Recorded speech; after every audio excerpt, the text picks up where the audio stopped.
ঝিনাইদহের কোটচাঁদপুরে মাছের সাথে মুক্তা চাষ করে সফলতা পেয়েছেন ডক্টর নজরুল ইসলাম। স্বাদুপানিতে দেশীয় প্রজাতির ঝিনুকের মাঝে বিভিন্ন ডিজাইনের মুক্তা চাষ করছেন তিনি। শুধু তাই নয়, তিনি ঝিনুকের গর্ভে মুক্তার বঙ্গবন্ধু শেখ মুজিবুর রহমানের প্রতিকৃতি তৈরি করে ব্যাপকভাবে সাড়া ফেলেছেন। তিনি বঙ্গবন্ধু কন্যা মাননীয় প্রধানমন্ত্রী শেখ হাসিনাকে উপহার হিসেবে পৌঁছে দিয়েছেন মুক্তার বঙ্গবন্ধু ব্রুজ। কৃষিবিদ ডক্টর মোহাম্মদ নজরুল ইসলাম পরিবেশ বান্ধব সমন্বিত কৃষি কৌশল, অল্প জায়গায় অধিক ফলন অর্থাৎ টেকসই উন্নত স্মার্ট প্রযুক্তি কাজে লাগিয়ে মাছের সাথে মুক্তা চাষে ব্যাপক সফলতা লাভ করার পাশাপাশি দেশের একজন সফল মুক্তা চাষী হিসেবে বিশেষ পরিচিতি লাভ করেছেন। বিগত ৩ বছর ধরে তিনি জাতীয় মৎস্য সপ্তাহ ২০২১, ২০২২, ২০২৩ সহ উপজেলার সেরা মৎস্য চাষী ও কৃষি উদ্যোক্তা পুরস্কার পেয়েছেন। তার এই সাফল্য ইতিমধ্যে প্রথম আলো পত্রিকা সহ দেশের বিভিন্ন জাতীয় দৈনিক, গণমাধ্যম ও সোশ্যাল মিডিয়াতে ব্যাপক আলোড়ন সৃষ্টি করেছে।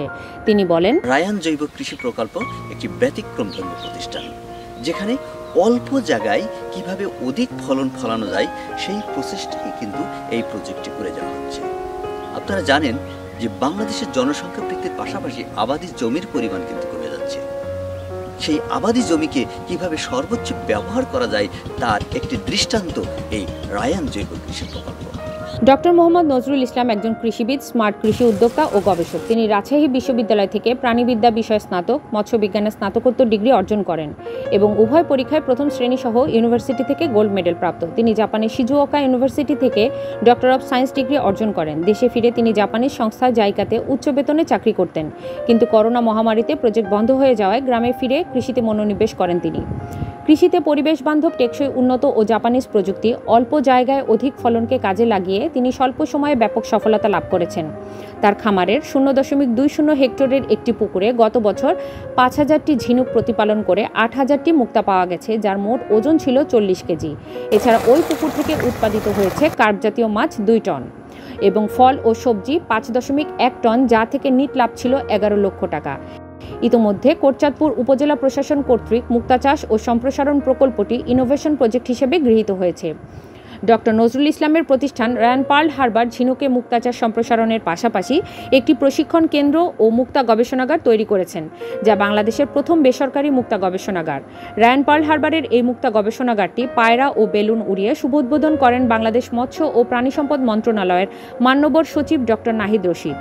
ডক্টর নজরুল ইসলাম বলেন, এই উদ্বোধনের মাধ্যম দিয়ে একটি নতুন দিগন্তের সৃষ্টি হলো, যার মাধ্যম দিয়ে আমাদের তরুণ যুব সমাজ একটি নতুন বিষয়ে জ্ঞান অর্জনের মাধ্যম দিয়ে তাদের জীবন তথা সমাজকে বদলে দিতে পারবে।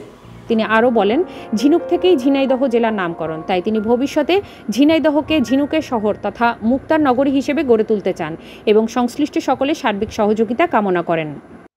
ডক্টর নজরুল ইসলাম মৎস্য অধিদপ্তর ও মাননীয় প্রধানমন্ত্রীর সামরিক সচিব মেজর জেনারেল কবির আহমেদের সার্বিক সহযোগিতায় গণভবন লেকে মুক্তা চাষ করেছেন। এছাড়া দেশের বিভিন্ন সরকারি ও বেসরকারি প্রতিষ্ঠানে প্রায় 50,000 ঝিনুক অপারেশনের মাধ্যমে এ পর্যন্ত 31টি মুক্তা চাষের প্রজেক্ট বাস্তবায়ন করেছেন। তিনি বাংলাদেশ মৎস্য অধিদপ্তরের মাধ্যমে দেশের সরকারি ও বেসরকারি প্রতিষ্ঠানে মুক্তা চাষ সম্প্রসারণ কর্মকাণ্ড পরিচালনা করে আসছেন। এছাড়া তার প্রতিষ্ঠান রায়ান পার্ল হারবার প্রতি মাসে 2 দিন ব্যাপী মুক্তা চাষের উপর হাতে কলমে প্রশিক্ষণ দিয়ে থাকেন। এ পর্যন্ত তিনি প্রায় 2000-এরও অধিক মানুষকে মুক্তা চাষের উপর হাতে কলমে প্রশিক্ষণ দিয়ে উদ্যোক্তা সৃষ্টিতে ভূমিকা রাখছেন। তাছাড়া তার প্রতিষ্ঠান গ্রামীণ সুবিধাবঞ্চিত নরনারীদেরকে কর্মসংস্থানের সুযোগ সৃষ্টি করে দিয়েছেন। বেতন যা দেয় এতে আমাদের সংসার ভালোই চলে। করি আর মুক্তা চাষ করি, তা আমাদের 5,000 টাকা বেতন দেয়, বর্তমানে আমার চলাচল এখন ভালোই। আমি এখানে দারোয়ান হিসেবে কাজ করি। দেশ বিদেশের লোকজন আসে, আমি মালিকের অনুমতি নিয়ে কাজ কাম্য করা এবং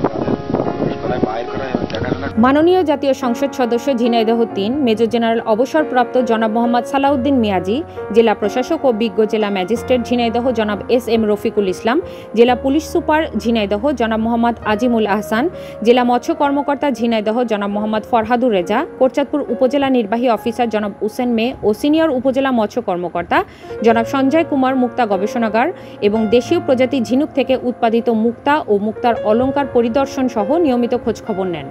এছাড়া মৎস্য ও প্রাণী সম্পদ মন্ত্রণালয়ের সাবেক অতিরিক্ত সচিব জনাব সুবল বোস মনি, সাবেক মহাপরিচালক মৎস্য অধিদপ্তর জনাব মোহাম্মদ মাহবুবুর রহমান খান, সাবেক মহাপরিচালক কৃষি সম্প্রসারণ অধিদপ্তর কৃষিবিদ ডক্টর আব্দুল হামিদ, সাবেক সেনাপ্রধান লেফটেন্যান্ট জেনারেল অবসরপ্রাপ্ত জনাব হারুনুর রশিদ বীর প্রতীক সহ অসংখ্য সরকারি বেসরকারি কর্মকর্তা বৃন্দের উপস্থিতি রায়ান পার্ল হারবার ও দেশীয় প্রজাতির মুক্তার বিশেষ পরিচিতি লাভ করেছে। মুক্তা চাষ সম্ভাবনার এক নতুন দিগন্ত। ডক্টর মোহাম্মদ নজরুল ইসলামের এই পরিবেশ বান্ধব টেকসই জাপানিজ প্রযুক্তি অল্প জায়গায় অধিক ফলন অর্থাৎ মাছের সাথে মুক্তা চাষ দেশে সর্বত্র ছড়িয়ে পড়লে সম্ভাবনাময় এই খাত যুব সমাজের মাঝে উদ্যোক্তা সৃষ্টিতে ভূমিকা রাখবে। এছাড়া অধিক মুনাফা অর্জন, বেকারত্ব দূরীকরণ, কর্মসংস্থান সৃষ্টি এবং ভবিষ্যৎ কৃষিকে আরও সমৃদ্ধ, টেকসই ও স্মার্ট কৃষি গড়তে ভূমিকা রাখবে।